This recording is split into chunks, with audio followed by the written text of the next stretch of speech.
मंच पर उपस्थित हमारे आपके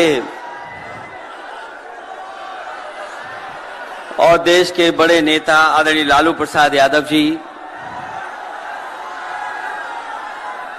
जिन पर हमें और आपको विश्वास है, वो लगातार जन विश्वास यात्रा के माध्यम से आज ऐतिहासिक गांधी मैदान में ऐतिहासिक जन विश्वास महारैली के नायक नेता प्रतिपक्ष बिहार तेजस्वी प्रसाद यादव जी, कांग्रेस पार्टी के राष्ट्रीय अध्यक्ष आदरणीय मल्लिकार्जुन खड़गे जी,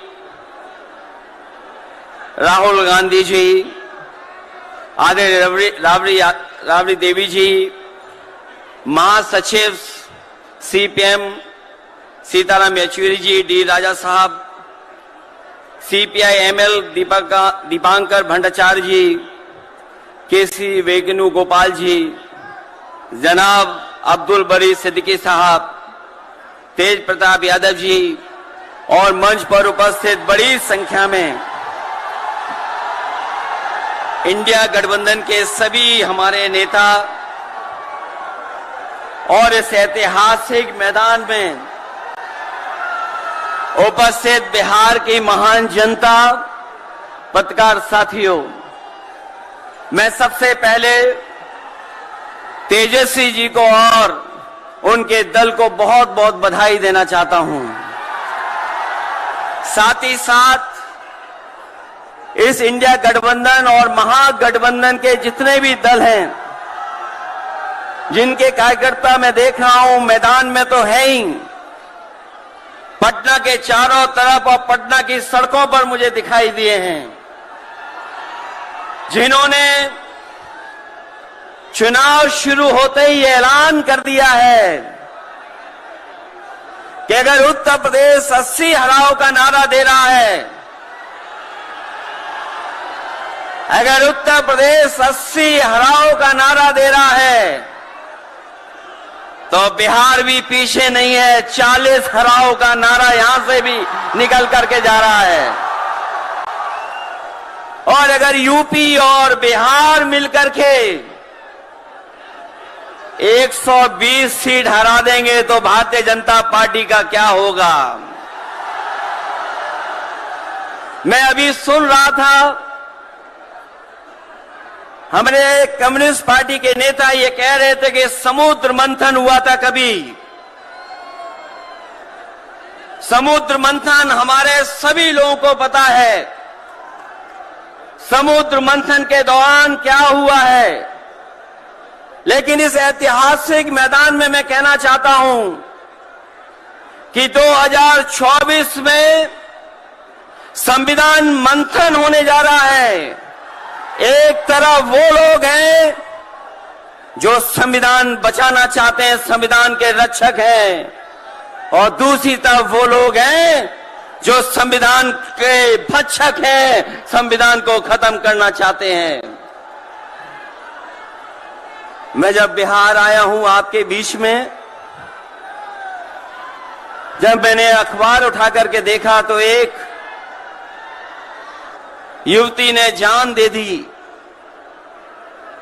एक बेटी जो परीक्षा में दे करके आई थी, क्योंकि परीक्षा को रद्द कर दिया गया, पेपर लीक हो गया, जिसके कारण उसने आत्महत्या कर ली और कहा कि मां बाप से मैं माफी मांगती हूं। यह उत्तर प्रदेश में एक घटना नहीं हुई है, उससे पहले भी कई नौजवानों ने, जिनको नौकरी नहीं मिली, उन्होंने अपनी जान दे दी। जिस से मैं चुन करके आता था, वहां भी एक ब्रजेश पाल बेटे ने, हमारी आपकी उम्र से कम उम्र,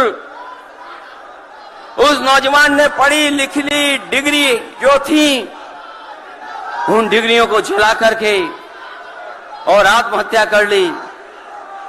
ये हालत है देश की। और वहां पर उत्तर प्रदेश में जहां पर से प्रधानमंत्री चुन करके जाते हैं, जनता ने भरोसा किया उन पर, उनको बहुमत दे दिया, लेकिन डबल इंजन की सरकार ने बेरोजगारी दी है। मुझे खुशी है कि तेजस्वी ने यहां पर नौकरियां दे दी, रोजगार दे दिए, और हम तो वहां 60 लाख बच्चे जिनको पेपर नहीं लिख पाए उनका हिसाब किताब लगाते हैं। उनका अगर हम बड़ा परिवार न माने, केवल 3 सदस्य परिवार के माने, बेटा और मां बाप, तो 60 का गुणा 3, 1,80,00,000 वोट और 1,80,00,000 लोगों को अगर हमने भाग दे दिया 80 लोकसभा से, तो केवल उत्तर प्रदेश में 2,25,000 हर लोकसभा में वोट कम हो गया है। लेकिन तेजस्वी ने बिहार में पलट करके दूसरा काम किया।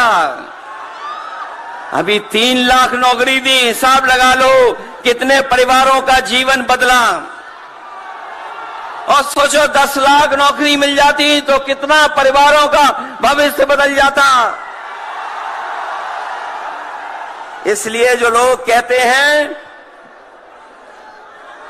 कि परिवार वाले हम लोग हैं,